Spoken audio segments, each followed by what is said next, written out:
जो है वो क्या है, एक्सटर्नल फॉर्म है. Force is what, force is just an external form. और ये एक्सटर्नल फॉर्म कैसा है, कैसा है, आइदर इट इज पुश और either it is pull. Okay, either it is push और either it is pull. But more importantly actual में force से कर क्या सकते हैं. तो यही हमने इस पहले डायग्राम में आपको ड्रॉ करके दिखाया है कि फोर्स से हम कर क्या सकते हैं. आइदर हम लोग प्रोड्यूस करते हैं या हम लोग ट्राई करते हैं प्रोड्यूस करने का motion of a body at rest. या ऐसा ही नहीं है, मतलब बॉडी अगर रेस्ट पर है तो केवल हम उसको मोशन ही नहीं करा सकते. अगर कोई बॉडी मोशन पर है तो मैं उसको रेस्ट भी करा सकती हूँ. किसके हेल्प से बेटा, फोर्स के हेल्प से. क्लियर है. Next, force change produces a change in shape of the body. जो फोर्स है वो बॉडी के शेप में भी चेंजेस ला सकती है. इट इज़ नॉट ओनली कि फोर्स रेस्ट और मोशन का ही काम कर रही है, ये बॉडी के आपके जो शेप वगैरह हैं उस पर भी कंट्रोल कर सकती है. You got it. अब शेप वगैरह कैसे कंट्रोल होता है ये क्लास 11 में आप, अच्छा चलो आप तो क्लास 11 में ही हो. आप लोग को मैं जब इलास्टिसिटी पढ़ाऊंगी ना, है इसके सेकेंड आपके इलास्टिसिटी, आपकी जो सेकेंड बुक है ना फिजिक्स की, उसमें आपके ये पार्ट है. तो मैटर के प्रॉपर्टीज़ में तब मैं आपको दिखाऊंगी कि फोर्सेस कैसे बॉडी का शेप चेंज कर सकते हैं. Okay, now see classification of forces. देखो फोर्स का अब ये जो आपने मुझे अभी बताया ना, कॉन्टैक्ट फोर्सेस, फील्ड या नॉन कॉन्टैक्ट फोर्सेस, जिसे हम लोग फील्ड फोर्सेस भी कहते हैं, ये एक्चुअली बेटा किस बेसिस पर डिवीजन हुआ है. तो इसका बेसिस ऑफ डिवीजन है कि नेचर ऑफ इंटरेक्शन.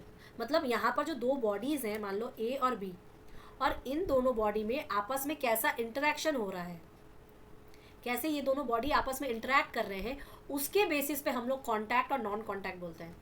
कॉन्टैक्ट और दूसरा वाला नॉन कॉन्टैक्ट, नॉन कॉन्टैक्ट. ठीक है, और इसी नॉन कॉन्टैक्ट को ही फील्ड फोर्सेस भी कहते हैं, फील्ड फोर्सेस. ठीक है, कांटेक्ट किया नहीं तो वो फोर्सेस कैसे एक दूसरे पर लगा रहा है, तो एक्चुअल में वो एक फील्ड क्रिएट कर रहा है. ठीक है, वो अपना फील्ड कर रहा है. जैसे कि आप इलेक्ट्रोस्टैटिक फील्ड्स होते हैं ना, ये इलेक्ट्रिक फील्ड होता है, ग्रेविटेशनल फील्ड होता है, ग्रेविटेशनल फोर्स लगता है जिससे, तो वो सारे के सारे आपके नॉन कॉन्टैक्ट फोर्सेज में आ जाते हैं. क्लियर है. जैसे वेट, वेट क्या है, एम जी, नीचे की तरफ लग रहा है, लेकिन लगा किसकी वजह से हो रहा है, हो तो रहा है ग्रेविटेशनल फोर्स की वजह से.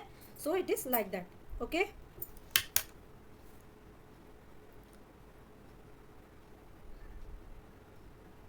अब देखो नेक्स्ट,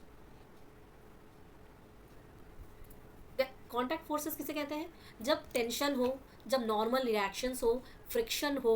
ठीक है, यानी कि दो बॉडी आपस में जुड़े हुए हैं. जैसे कि मान लो ये ब्लॉक है, इस ब्लॉक के ऊपर प्लैंक रख दिया, ठीक है, या इस ब्लॉक के ऊपर मैच स्टिक्स रख दी, तो ये दोनों आपस में क्या है, कॉन्टैक्ट में है, आपस में कॉन्टैक्ट में है. तो अगर इसको यहाँ पे घिसकाएंगे तो फ्रिक्शनल फोर्स लगेगा, अगर इस बॉडी पर ऊपर की तरफ हम देखेंगे तो नॉर्मल फोर्स लगेगा, या किसी झूले से अगर हम दो रस्सियाँ लटका रहे हैं तो इसके वजह से इसमें टेंशन लगेगा. सो all these type of forces जिसमें बॉडीज आपकी कनेक्टेड है, जिसमें बॉडी आपकी कनेक्टेड है, आई will say these are the contact forces. But जिसमें बॉडी कॉन्टैक्ट में नहीं है और फोर्स तब भी हमारा फोर्स लग रहा है तो हम उसे कहेंगे नॉन कॉन्टैक्ट फोर्सेज. जैसे कि आपके ग्रेविटेशनल फोर्स हो गया, वेट हो गया, वेट कैसे लगेगा, F equal to M G. फिर आपका इलेक्ट्रोस्टैटिक फोर्स हो गया, दो चार्ज बॉडी के बीच में लग रहा है.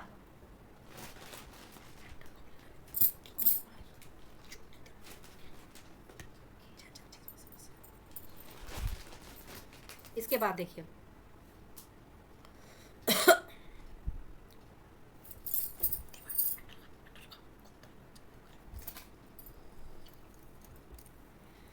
सम example of the forces applied in the various objects.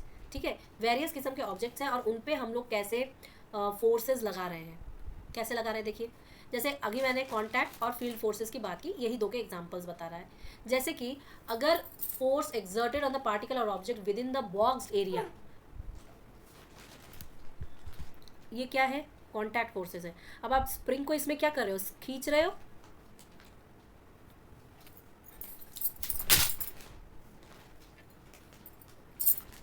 इसके बाद आप क्या कर रहे हो, इस जो काट है जिसमें चक्के लगे हुए एक बच्चा है बैठा हुआ, इसको इस रस्सी से खींचा जा रहा है. सो इसमें टेंशन लग रहा है.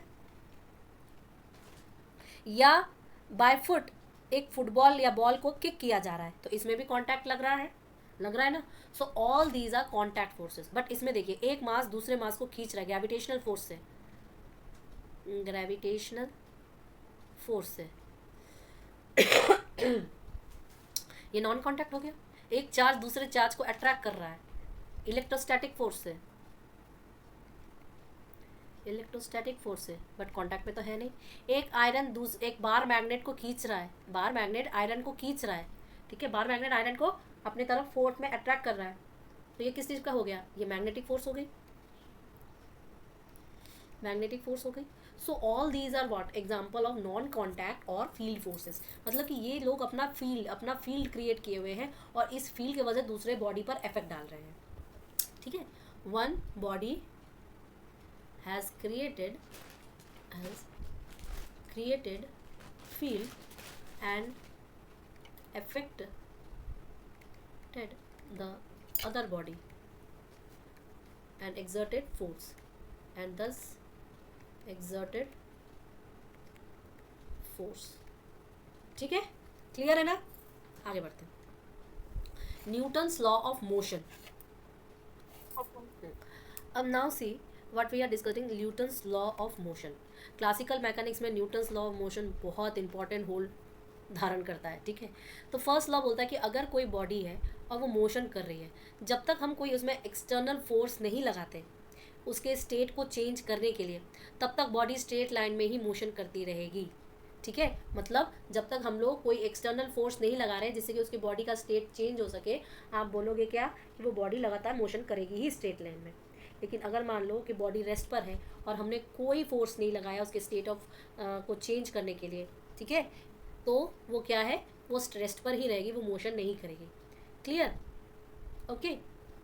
अब देखो, जब बॉडी में कोई एक्सेलरेशन ही नहीं हो रहा है तो इसका मतलब बॉडी मोशन कैसे करेगी। बॉडी को मोशन करने के लिए क्या करना पड़ेगा, उसके जो उसका जो मास है और उसमें एक्सेलरेशन है, मास है और एक्सेलरेशन है। एक्सेलरेशन यानी कि v है, डी बाई डी टी है, right, change in velocity with time. तो अगर उसमें कोई मोशन जीरो हो जाए उसकी वेलोसिटी, क्योंकि वो रेस्ट पर है और हम लोग कुछ एक्सटर्नल डाल नहीं रहे हैं, तो वो वही रहेगी ना, चेंज तो होगी नहीं, इसका मतलब फोर्स भी जीरो है। All these things are same, ठीक है। यानी कि हम कह सकते हैं that is law of inertia या मास का, ठीक है। तो फर्स्ट लॉ से हमें दो चीज़ें मिलती है बेटा, इनर्शिया भी मिलता है की डेफिनेशन और फोर्स की भी डेफिनेशन मिलती है।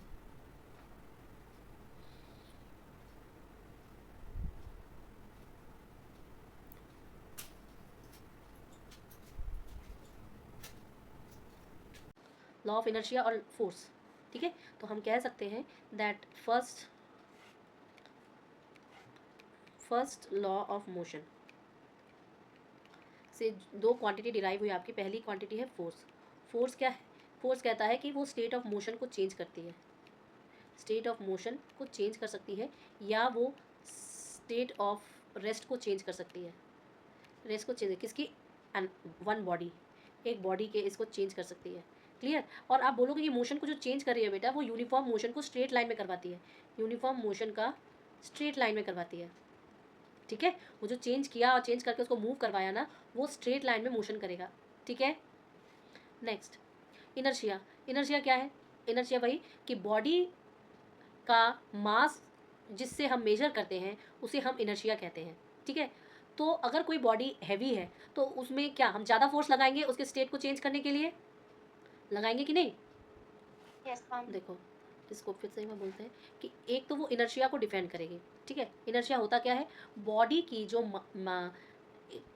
जो मास को मेजर करवाता है, ठीक है, बॉडी के मोटा मोटा देख लो, बॉडी के मास को मेजर करवाता है, ठीक है। अब जब हम ये कहेंगे कि मेरे पास हेवियर बॉडी है, हेवियर बॉडी है, तो उस बॉडी को ग्रेटर फोर्स लगेगा, ग्रेटर फोर्स लगेगा, लगेगा किस लिए, स्टेट ऑफ मोशन को चेंज करने के लिए, ठीक है। या तुम बोलो कि उसके स्टेट को चेंज करने के लिए, स्टेट चेंज करने के लिए, ओके। तो हम क्या कहेंगे कि इसका मतलब उसका इनर्शिया ज़्यादा है, इनर्शिया विल बी ग्रेटर। ये चीज़ समझ में आई कि मोटी बॉडी है उसका फोर्स हमें ज़्यादा लगाना पड़ेगा उसके स्टेट को चेंज करने के लिए। इसका कंक्लूजन क्या है कि बॉडी का इनर्शिया ज़्यादा है, क्लियर। और इसी का उल्टा, अगर मेरे पास हल्की बॉडी है तो उसमें जो फोर्स लगाएंगे वो कम फोर्स से ही काम चल जाएगा, कम फोर्स से काम चल जाएगा, इसका मतलब उसका जो इनर्शिया है वो काफ़ी कम है, क्लियर। आगे बढ़ूँ। Yes ma'am. न्यूटन्स का जो मेन लॉ होता है बेटा जी, वो यही होता है, सेकंड वाला ही। और सेकंड वाला कहता क्या है, सेकंड वाला एक्चुअली कहता ये है कि rate of change of momentum जो होता है वो डायरेक्टली प्रोपोर्शनल होता है जो एक्सटर्नल फोर्स हम लगाते हैं बॉडी पर, क्लियर? तो इसको हम लोग समझते हैं, उसी का कंक्लूजन आपका F equal to M A निकलता है जब हम सॉल्यूट करते हैं, इसको सॉल्यूशन निकालते हैं. सो आई विल से कि सेकेंड लॉ जो है वो कहता है कि rate of change of momentum, rate of change of momentum is directly proportional to your external force. याद रखना, एक्सटर्नल फोर्स, एक्सटर्नल वर्ड ही लिखोगे. जो जो वर्ड हम लिखते हैं बेटा, याद रखना एग्जाम में भी तुमको उन वर्ड्स का इस्तेमाल करना है. अगर आप नहीं करोगे तो आपका आंसर दिमाग में जो सही आंसर है होते हुए भी आपका गलत हो जाएगा आंसर. क्लियर? सो Yes, ma'am. अब मैं क्या इसको न्यूमेरिकली कैसे प्रूव कर सकती हूँ? न्यूमेरिकली प्रूव करने के लिए एफ, अब एफ कैसा होगा? एफ तो एक्सटर्नल होगा. Yes, तो ma'am. External F equal to, या आप सॉरी इजिकल टू नहीं, proportional to D P by D T. Momentum है, और मोमेंटम क्या है? वेक्टर क्वांटिटी है कि नहीं? बताओ भाई, मोमेंटम वेक्टर क्वांटिटी है कि नहीं? Yes, ma'am. है. तो कैसे है? अब मोमेंटम को हम ये भी तो लिख सकते हैं, D by D T of your M V. लिख सकती हूँ. तो क्या मैं इसको ऐसे नहीं लिख सकती कि आपका M D by D T of V? लिख सकती हूँ. और डी बाई डी टी तो एक्सलेशन होता है, तो क्या मैं ऐसे नहीं लिख सकती? लिख सकती हूँ ना, कि जो एक्सटर्नल फोर्स है वो हमारा, एक्चुअली देखो इसको मैंने डायरेक्ट कर दिया पर ऐसा नहीं होना चाहिए. अगर, क्योंकि अगर मैंने दोनों को ही एक फंक्शन के रूप में लिया है तो मेरे पास ये ऐसा भी होना चाहिए था कि D M by D T into V plus M D V by D T. ठीक है? तो ये चीज़ तो जीरो हो जाएगी क्योंकि अभी कोई रिलेटिविस्टिक काम चल नहीं रहा है, तो मेरा मास कुछ चेंज नहीं होने वाला. ठीक है? इसलिए मैंने डायरेक्टली ये चीज़ लिया. क्लियर है बाबू? आगे बढ़ते Yes, हैं, ma'am. आगे बढ़ते हैं. आगे क्या है? तो ये इसका कंक्लूजन आया. तो इसका मतलब जो हम लिखते हैं F external is equal to M A. अब क्योंकि ये वेक्टर क्वांटिटी है बेटा, तो ये तीनों डायमेंशंस में होगा, तीनों डायमेंशंस में होगा. तो जब ये तीनों डायमेंशंस में होगा तो मेरे पास एफ एक्स, एफ वाई और एफ जेड निकलेगा. क्या निकलेगा? एफ एक्स, एफ वाई और एफ जेड निकलेगा.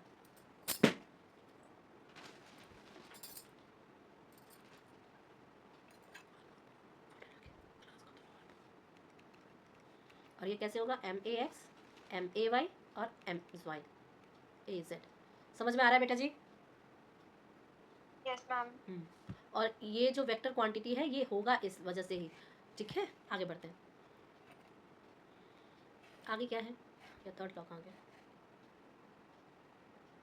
Third law. अब थर्ड लॉ वही है, इट इज़ वेरी सिंपल कि अगर कोई एक्शन हो रहा है तो इसका इक्वल एंड ऑपोजिट रिएक्शन होगा, ऑपोजिट रिएक्शन होगा. क्लियर है? थर्ड लॉ हमें यही बोलता है, एक्शन रिएक्शन पेयर्स के बारे में बोलता है. और इसका जो अमाउंट होता है वो भी इक्वल होता है. ठीक है? या आप बोल सकते हो कि अगर हम फोर्स 2 पर 1 के कारण लगा रहे हैं तो मेरा ये माइनस साइन हो जाएगा, और फोर्स 1 पर 2 के कारण लगा रहे हैं. ठीक है? अगर मैं कैलकुलेशन की बात करूँ तो. ठीक है? ये चीज़ याद रखना, भूलना नहीं है. ओके, आगे बढ़ो. चलो आगे देखते हैं. कंक्लूजन मेनली देखना चाहिए था. ये देखो, इसका पॉइंट्स थोड़े आपको याद रखने पड़ेंगे, हेल्पफुल रहेगा. कि अगर f इजिकल टू 0 है तो सेकेंड लॉ कहता है कि मेरा a भी 0 होगा. ठीक है? तो सेकेंड लॉ तो हमारा वेक्टर है. अब ये कह रहा है कि अगर पार्टिकल फिजिक्स के लॉज पर भी ये काम करता है, that is point masses only. ठीक है? पार्टिकल फिजिक्स में जितने भी पॉइंट मासेस हैं उसके ऊपर भी ये क्या करता है? काम करता है. क्लियर है? तो इधर देखिए, D P by D T, ये एक्चुअली पार्टिकल फिजिक्स के बारे में बोल रहा है कि उसकी ही ऐसी कर्व आती है आपकी. तो आई कैन से दैट मैं इसको तभी पढ़ाऊँगी. इंपॉर्टेंट है. इम्पल्स क्या कहता है बेटा? इम्पल्स एक्चुअली आता हमारे सेकेंड लॉ से है. मैंने आपको बोला ना, सेकेंड लॉ ही काफ़ी सबसे ज़्यादा इंपॉर्टेंट है. अब इम्पल्स कहता क्या है कि अगर मोमेंटम चेंज हो रहा है तो इसका मतलब उस बॉडी या उस पार्टिकल पर फोर्स एक्ट हो रहा है, एक्सटर्नल फोर्स एक्ट हो रहा है. अब हम ये कहें कि अगर मेरे पास ऐसी सिचुएशन आ गई जिसमें कि जो नेट फोर्स है आपका उसको हम पी पर ले और पूरा का पूरा मोमेंटम निकालें, मतलब हम इंटीग्रेट करें चीज़ को, हम क्या करें? इंटीग्रेट करें. तो हमारे पास जो फोर्स है राइट हैंड साइड में पार्टिकल पर एक टाइम इंटरवल पर लग रही है उसको हम लोग फोर्स कहते हैं. अरे, उस नेट फोर्स को हम लोग इम्पल्स कहते हैं. क्लियर है? मतलब मेरे कहने का मतलब क्या है कि देखो, सेकेंड लॉ क्या कहता है? सेकेंड लॉ कहता है कि जो एक्सटर्नल फोर्स है वो हमारा D P by D T होता है. ठीक है? सेकेंड लॉ ये कह रहा है. अब इसका मतलब क्या है कि ये तो समेशन ऑफ सभी प्रकार के फोर्सेज हैं, और ये होता है आपका D P by D T सभी प्रकार के. क्लियर? तो अब अगर मैं दोनों तरफ इंटीग्रेशन कर दूं, अगर मैं दोनों तरफ इंटीग्रेशन ऑन बोथ साइड्स, तो क्या हो जाएगा? क्या हो जाएगा? ये आपका क्या हो जाएगा? Summation F D T is equal to D P, और ये इसका इंटीग्रेशन, इसका इंटीग्रेशन. क्लियर है?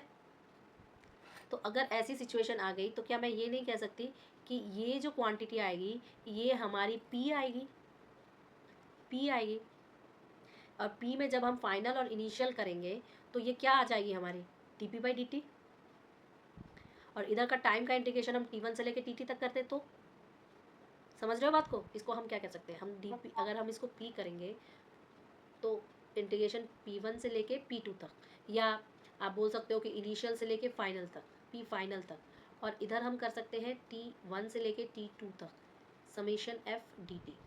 तो ये क्या आ सकता है, चेंज इन मोमेंटम, और ये आपका फोर्स आ गया, फोर्स के साथ टाइम का। तो ये क्वांटिटी जो होती है इसी को हम क्या कहते हैं, इम्पल्स। इस क्वांटिटी को ही हम क्या कहते हैं, इम्पल्स। ठीक है, तो फोर्स जो एक्ट करती है पूरे के पूरे बॉडी पर कुछ टाइम इंटरवल के लिए, उसी को हम इम्पल्स कहते हैं। ठीक है, हम ये कह सकते हैं कि इम्पल्स क्या है, जब बॉडी है और इस बॉडी पर सम टाइम इंटरवल के लिए, सम टाइम इंटरवल के लिए फोर्स एक्ट हो रही है, फोर्स एक्ट हो रही है, उसी को हम क्या कहेंगे, इम्पल्स कहेंगे। तो समझ में आ गया ना इम्पल्स किसे कहते हैं। Yes ma'am. हाँ, तो इम्पल्स को हम लोग इंटीग्रेट करके हम ऐसा फाइनल डिसीजन लाते हैं। कुछ नहीं, इधर क्या है आपका, उसी जो राइट हैंड साइड वाला है वही लिख देते हैं। तो ये हम इम्पल्स की डेफिनेशन बोल रहे हैं। तो आप कह सकते हो बेटा, एक बहुत इंपॉर्टेंट रिलेशन है कि आप बोलो ना कि डेल्टा पी यानी कि P F minus P I final minus initial physical to, आप बोलोगे इम्पल्स आई। ये एक बहुत स्ट्रॉन्ग स्टेटमेंट है but it is true. Clear है, इम्पल्स का हम ये लाते हैं, और ये इम्पल्स कितने टाइम के लिए लग रहा है, टाइम इंटरवल क्या है, time interval of impulse T F minus T I, T F minus T I. Clear है, हो जाएगा। तो इम्पल्स भी बेटा जी एक वेक्टर क्वांटिटी है, इम्पल्स कोई स्केलर क्वांटिटी नहीं है, vector quantity, because also it is a force only ना, इम्पल्स एक फोर्स ही तो है और तो कुछ नहीं है। क्लियर है, हो जाएगा। Yes ma'am. नेक्स्ट देखिए, इम्पल्स टी वन से लेके टी टू टाइम तक है, और ये फोर्स है, तो ये पूरा का पूरा हम लेंगे, और इसमें देखिए अगर F equal to M G तक सिर्फ लगाना है तो इतना एरिया बाहर कुछ कुछ हमारा निकल रहा है और भीतर हमारे पास कुछ रह रहा है, तो वो भीतर वाला average force into time interval के बीच में ही रहेगा। क्लियर है, ये पूरा का पूरा जो कर्व है वो नहीं ले रहा है, पूरा का पूरा अंडर कर्व क्या लेता है, अगर लिया जाए तो वो इम्पल्स आ जाएंगे, और इधर वाला अगर लिया जाए तो डैश फोर्स जो इतना इतना खा के भीतर जाएगा, तो वो क्या किया जाएगा,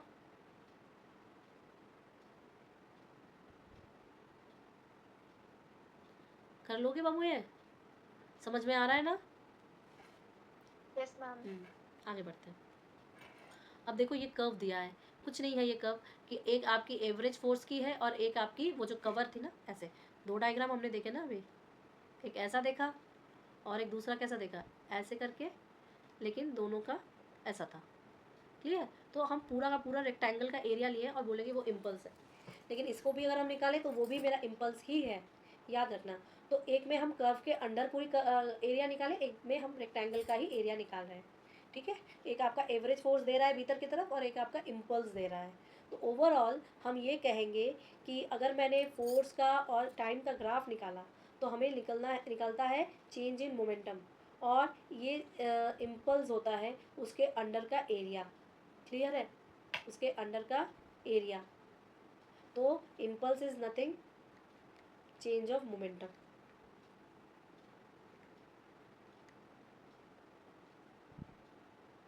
क्लियर है, आगे बढ़ूँ। Yes ma'am. अब देखिए यहाँ पर क्या दिखाया गया है, क्वेश्चन है एक कि a particular crash test, a car of mass इतना kg collides with a well as shown in the figure. The initial and final velocities of this and this, initial और final u और v दे दिया गया है। If the collision last for इतना second, find the impulse. impulse का formula क्या था, impulse का फॉर्मूला क्या था, delta F summation F is equal to your total time. अब इस वाले कोर्स में हम क्या कहेंगे कि एक गाड़ी को एक वेल से टकराने का टेस्टिंग किया जा रहा था, जिसमें जो उसकी इनिशियल वेलोसिटी दी हुई है, फाइनल वेलोसिटी दी हुई है, एक है 15 और दूसरी क्या है 5। ठीक है, कोलिजन कितने टाइम के लिए सेकेंड हुआ? 0.150 सेकेंड। मैंने बोला था शॉर्ट टाइम इंटरवल। अब मास कितना है इसका? 1500 kg। तो आप इम्पल्स कैसे निकालोगे बेटा? इम्पल्स होता है delta P equal to P F minus P I. ठीक है, इनिशियल और फाइनल वेलोसिटी दे दी गई है। तो पहले हम तो क्या करेंगे, यही वाला काम करेंगे। और मोमेंटम क्या होता है? Mass into velocity. ठीक है, तो पी फाइनल निकालो पहले। मास तो मास ही रहेगा, और फाइनल वेलोसिटी क्या निकलेगी? 500 आई, 5.00 आई, मतलब 5m। ठीक है, और दूसरे का क्या निकालेंगे? P I. पी आई यानी कि आपका जो पहला वाला है इनिशियल। तो इनिशियल क्या था बताओ? यहाँ पर क्या दिया है? 15.0, 15.0 राइट। बताओ।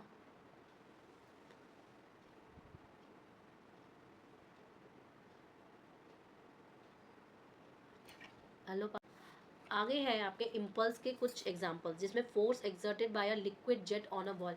लिक्विड जेल से जब हम जेट से जब हम लोग दीवारों पर पेंटिंग करते हैं, तो ऑब्वियस सी बात है दीवार आपको क्या दे रहा है? स्ट्रेस दे रहा है, राइट। Yes, ma'am. तो जब ये स्ट्रेस दे रहा है तो liquid jet striking on the vertical wall normally क्या हो रहा है? देखिए, देखो ये वर्टिकल वॉल है, लिक्विड इसका एक्स एक्सिस और वाई एक्सिस होगा, और वो आते ही ऐसे घूम जा रहा है, और जो सेंट्रल वाला होगा एक्स एक्सिस का, वो भी इस पर स्ट्राइक कर रहा है। क्लियर? तो हम ये कहेंगे कि मान लेते हैं कि जो स्मॉल एलिमेंट m है, उसके लिए चेंज इन मोमेंटम क्या होगा? डेल्टा पी एक्स का पी एक्स की तरफ, क्योंकि हम लोग तो एक तरफ ही दे रहे हैं। तो डेल्टा पी एक्स जो कि जेट का है, वो हो जाएगा 0 माइनस एम वी। क्लियर है? माइनस डेल्टा एम ए, क्योंकि हम लोग इसको उस रिलेटिविस्टिक केस अगर मान ले तो। क्लियर? इसके बाद आप वॉल का करोगे डेल्टा, और फिर हम लोग टोटल निकालेंगे। फिर हम लोग क्या निकालेंगे? टोटल निकालेंगे, और टोटल निकालने के बाद ही वही मेरा इम्पल्स हो जाएगा। क्यों? क्योंकि हम m जानते हैं delta v by delta T. अब देखो, कभी अगर आपको लिखना पड़े ना डेल्टा m, तो आप क्या लिखोगे? क्या लिखोगे? Rho times of delta v by delta t. ठीक है, क्लियर है ना? Yes, ma'am. हाँ, तो जब ये क्लियर है तो आप इसको प्लस करें। प्लस करेंगे अब आराम से। ये देखो, ये उसने निकाला, पहले ही बोल दिया वो जल परी है, बाहर निकाल के। क्लियर? चलो दूसरा क्वेश्चन करते हैं। पहले एक जेट आ रही थी, अब दो जेट आ रही है। तो liquid jet striking the wall at the same time, दोनों अगर सेम टाइम पर ही स्ट्राइक करेगी तो क्या होगा? इम्पल्स का अमाउंट, फोर्स का अमाउंट बढ़ जाएगा ना। पर दोनों जो स्ट्राइक कर रही है, पहली वाली नॉर्मल कर रही थी ना, दीवार पे नॉर्मल आ रही थी, अब की बार दोनों दीवार पे क्या आ रही है? एंगल बना के आ रही है। आ रही है? Yes, ma'am. हाँ, तो जब ये एंगल बना के आती है ना बेटा, तो हमें कॉस थीटा लेना पड़ता है। तो तुम बताओ, ये जब इस एंगल में है तो इधर वाला क्या होगा? भीतर वाला थीटा होगा, और उसके बाद वाला भी थीटा होगा। Yes, ma'am. दोनों सेम। अब जब दोनों सेम हो गए बेटा जी, तो एक बात बताइए, हम ये जो एफ है, उस एफ को क्या बोल रहे थे अब तक? ये जो एफ है, समेशन एफ है आपका, वो आपका P F by P I आता है। Yes, ma'am. P F minus P I आता है। तो और ये सारी चीज़ें क्या है? Force equal to delta M V cos theta by T. ठीक है, तो कॉस थीटा बाई टी जब हो गया, इसका मतलब ही मेरा एफ जो है, वो जो आपके अज्यूम किया गया था उसी के लगभग है। क्लियर? आगे बढ़ते हैं। Yes. एग्जाम्पल देखो, with a wind of 100 kilometre per hour blows normally against one wall, ठीक है, of the house with an area of 100 metre cube. Clear? फिर calculate the force exerted on the wall if the air moves parallel to the line. Clear? Striking it and as a density of this. ठीक है, अब मुझे ये सारी चीज़ें निकालनी पड़ेगी। तो बोला क्या है कि वेलोसिटी जो है विंड की, वो है आपकी 100 किलोमीटर। तो 100 किलोमीटर को चेंज करो मीटर पर सेकेंड में, क्या होगा बताओ आंसर? 100 किलोमीटर को मीटर पर सेकेंड में चेंज करने पर मेरा आंसर क्या आएगा? Yes. करो,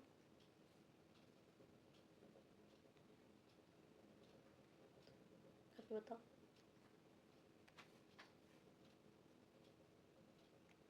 नॉर्मल फोर्स जो है अभी मैंने बताया ना, ये वाला तो समझ में आ गया ना नॉर्मल फोर्स का।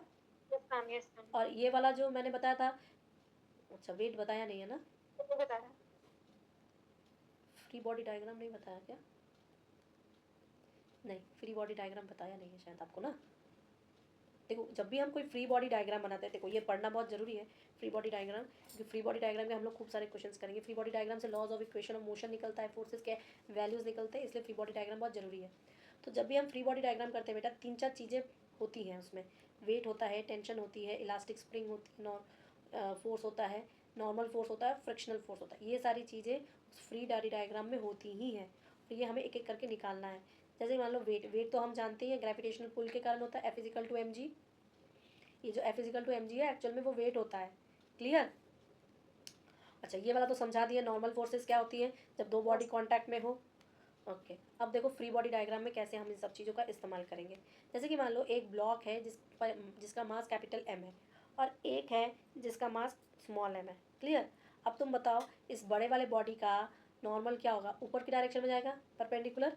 लेकिन इस टोटल का मास जो ज़मीन पे लगना है वो क्या हो जाएगा? जी। हाँ, मास बेटा जो ज़मीन पे लगना है, टोटल मास क्या हो जाएगा? टोटल मास क्या हो जाएगा? m plus m। Plus M. और इसको तो ग्रेविटेशनल पुल के द्वारा नीचे खींचना है, समझ में आ रहा है? तो हम इसको क्या कहेंगे? Weight. Yes, ma'am. W equal to mg, यानी कि आप बोलोगे टोटल m, यानी कि m plus capital M into G. Clear है ना ये चीज़? और Yes, ma'am. रिएक्शन क्या जा रहा है, जो आपका नॉर्मल है वो ऊपर के डायरेक्शन में जा रहा है। क्लियर? जब ये दोनों ऊपर और नीचे के डायरेक्शन में बेटा कंक्लूड करवाते हैं ना, तब जाके आपका फ्री बॉडी डायग्राम बनता है। समझ में आ रहा है? तो नॉर्मल तो ऊपर गया और वेट वाला नीचे आया, और फोर्स की डायरेक्शन आपकी ऐसी है। क्लियर? पुश कर रहे हो, पुल कर रहे हो, वॉट एवर में भी तरह है। आगे बढ़ूँ? Yes, ma'am. ये देखो टेंशन क्या है, जब हम खिंचाव करते हैं। जैसे मैंने अभी बताया ना आपको कि कोई सपोर्टिव मान लो बेस है, और उस सपोर्टिव बेस को नीचे हमने कोई बॉब वॉब, अच्छा ये देखा होगा आपने पेंडुलम का स्ट्रक्चर। पेंडुलम का स्ट्रक्चर क्या होता है? सिंपल पेंडुलम एक Yes, ma'am. ऐसा होता है, और इस पे एक बॉब लटक रही है। तो ये बॉब कैसा फील करती है? टेंशन फील करती है, Yes, ma'am. खिंचाव फील करती है। तो कोई भी स्ट्रिंग के नीचे बॉब लगाओ, बॉल लगाओ, कुछ भी लगाओ, वो क्या फील करेगी? एक टेंशन फील करेगी। And हम्म और हम आपको बता दें, ये टेंशन एक टाइप का फोर्स है, इसकी वैल्यू फोर्स के बराबर आती है। ठीक है? yes. तो अगर आपको सोचो कि ये वाला डायग्राम देखो, ये अगर आपका कोई वो है मेरे है, तो इस तरफ अगर मैंने फोर्स लगाया तो इधर वाला भी तो फोर्स फील करेगा, Yes, करेगा ना। ma'am. और अगर मैंने ये लगाया, एक इधर खींच रहा है, एक इधर खींच रहा है, तो ऑब्वियस ही बात है ये जो फोर्स है यही आपका टेंशन होगा। Yes, ma'am. समझ गए टेंशन क्या होता है? Yes, आगे ma'am. बढ़े, ये पूरा पोथा मैं बता नहीं रही हूँ आपको, मेन जो कंक्लूजन है वही बता दिया है।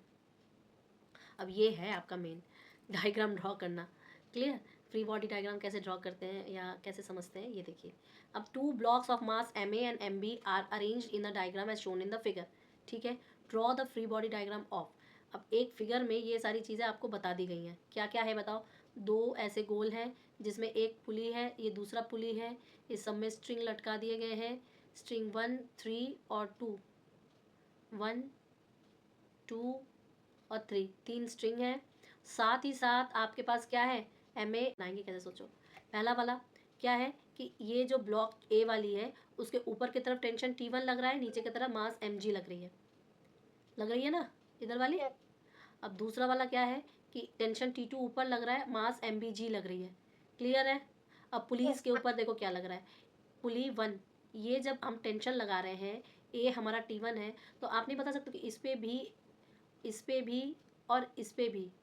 ठीक है? जबकि इस वाले से 2 ऑलरेडी कनेक्ट हो चुका है ना, हो चुका है।